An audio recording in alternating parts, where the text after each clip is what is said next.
a laissé derrière nous l'ambiance bruyante et tumultueuse du Tennessee, avec les bars musicaux et les délires de Nashville et de Memphis, pour filer plus au sud, dans le beaucoup plus calme et douce rue Mississippi de Tom Sawyer.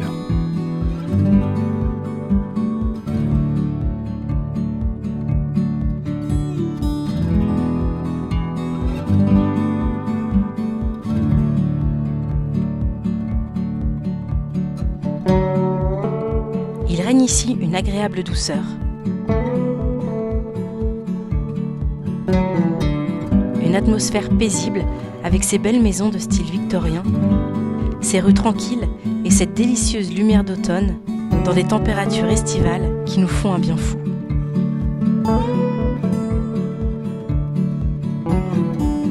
Alors on se laisse flâner, le nez au vent. On se perd dans ces rues, on admire la chicliture des belles demeures. Et on garde malgré tout un œil ému et une pensée pour tous les esclaves passés par là.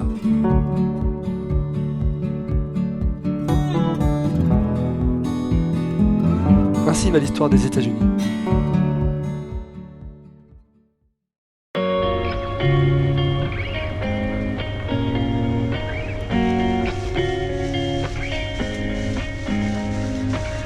En franchissant la Mississippi River, la Louisiane nous accueille sous des trompes d'eau et nous baigne d'une chaleur moite.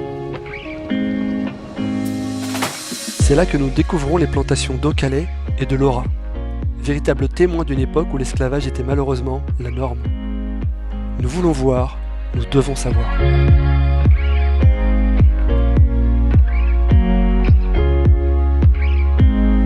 Dans le coin, on n'est pas très loin de la Nouvelle-Orléans. Le climat est semi-tropical.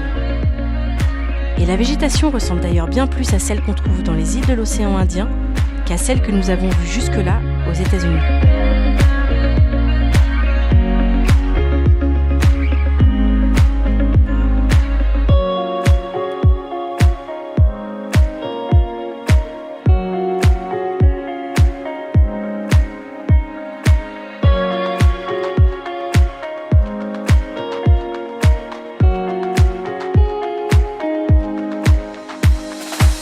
Ici à Ocalais, qui est une ancienne exploitation de canne à sucre, qui n'exploitait pas que la canne à sucre, puisque toute la richesse de cette plantation s'est faite sur l'exploitation des Noirs, des Africains qui étaient donc les esclaves. Et je ne sais pas si vous pensez comme moi, mais il y a tous ces arbres, là, ces chênes verts qui ont été plantés tout autour, qui sont absolument majestueux et qui donnent à cet endroit un air incroyable. Et en même temps, si on regarde bien, ils sont assez tourmentés. Un peu comme de cet endroit où s'est passé des choses pas que jolies. Enfin bref, c'est assez émouvant.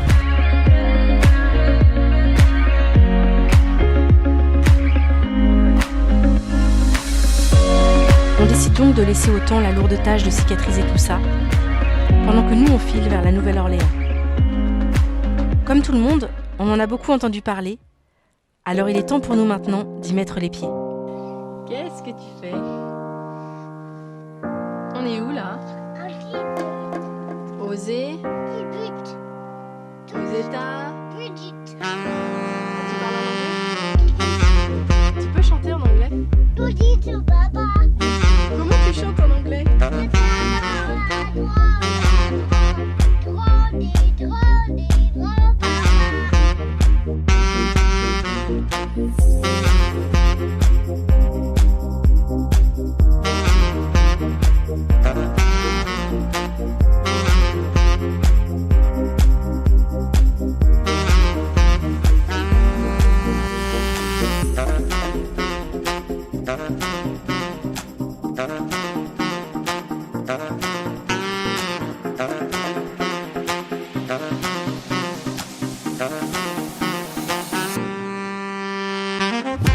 Des perles pour Mardi Gras. Il y a des perles, des colliers en libre service dans la ville pour que les gens se servent et soient déguisés pour Mardi Gras. Trop rigolo. Cette ville nous a complètement conquis. Festive, insouciante en apparence, métissée, vraiment super belle. Et en plus, où la musique est partout.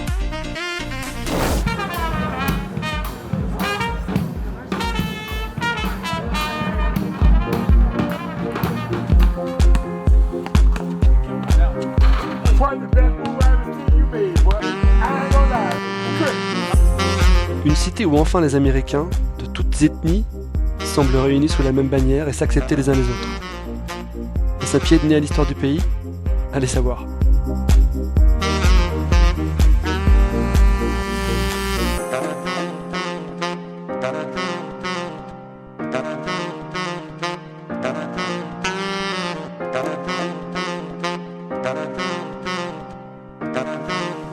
En tout cas, nous, on se laisse séduire par cette ambiance unique et pour la première fois depuis qu'on a posé le pied aux USA, on sent qu'on pourrait carrément y poser aussi nos valises.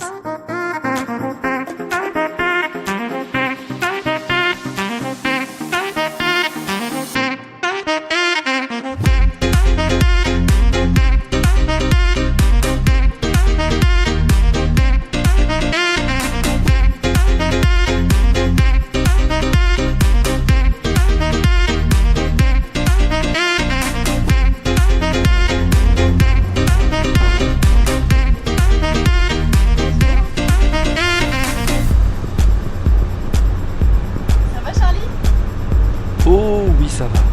On va tous les trois super bien. La Nouvelle-Orléans nous a laissé un sourire permanent et l'envie d'en voir plus.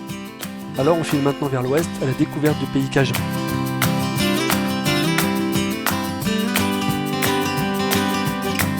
On le sait, mais en Louisiane, l'héritage français est clairement présent, comme un bout de chez nous, de l'autre côté de la terre.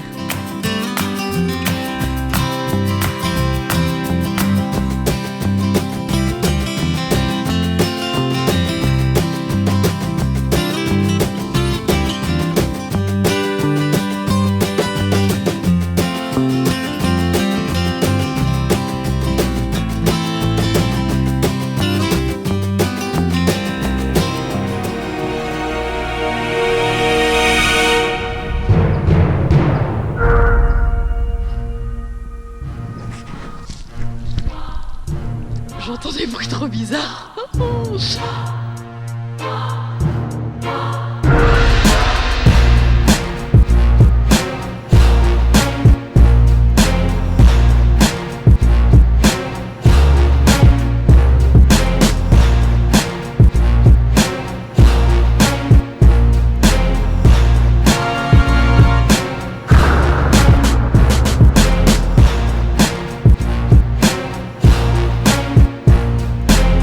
Je me suis aventurée toute seule dans le bayou parce que Charlie, elle dort, elle fait la sieste dans le camping-car et du coup Janko est resté avec.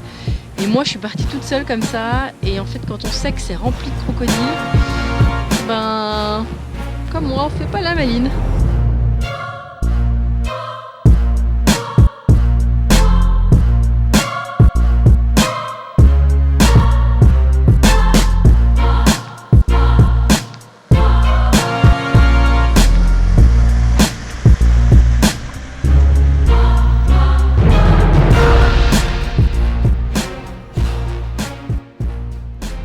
Ah, chère Louisiane, tu nous as régalé. Tu es vraiment super canon. Chargée d'histoire, ultra différente du reste des États-Unis et aussi exotique qu'optimiste, malgré tes stigmates. Bref, on est sous le charme. Allez, on va pas se quitter comme ça. On vous laisse sur un petit défilé de mariés ambiance Nola, comme ils disent là-bas. Et on sait maintenant qu'on n'a pas fini d'être surpris par ce pays alors. Vivement le Texas.